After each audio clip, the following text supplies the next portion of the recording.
صباح السعادة ويا رب اللي جاي أحلى وأجمل مليون مرة. شير لايك للسعادة بس ولكل حاجة فيها سعادة ولصباح السعادة.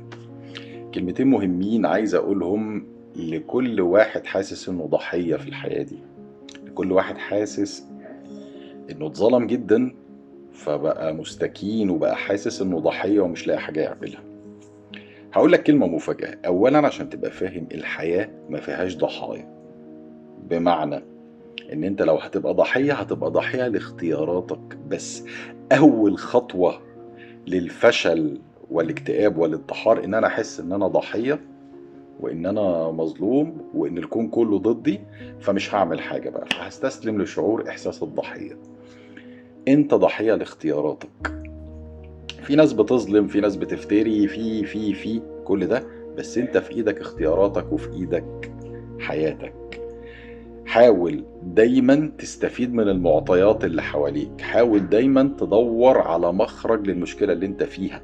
ربنا سبحانه وتعالى بيحطنا في امتحانات وبيدينا التولز او بيدينا الادوات اللي نعرف نرتبها ونستخدمها عشان نطلع من الامتحانات دي ونطلع من الاختبارات دي. وفي آية في القرآن بتقول لا يكلف الله نفسا إلا وسعها، بمعنى ان كل ما كان الاختبار قوي ده معناه ان انت قد الاختبار ده عامل بالظبط. عارفين الناس اللي بتروح الجيم، كل لما تلاقي الشخص بيشيل وزن تقيل قوي وشكله تعبان ده معناه انه قد الوزن ده ويقدر يشيله، فما بالك لما يبقى ربنا بيختار لك الاختبار.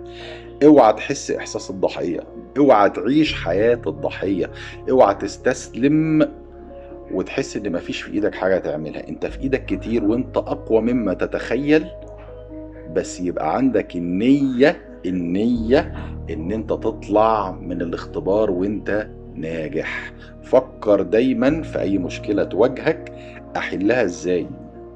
دايما يقولك يا تفكر من ناحية المشكلة يا تفكر من ناحية الحل.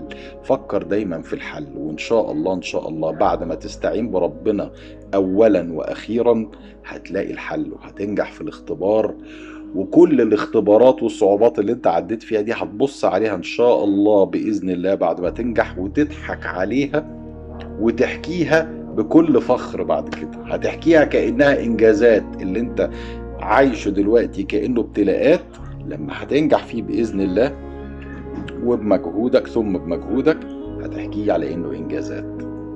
صباح السعادة.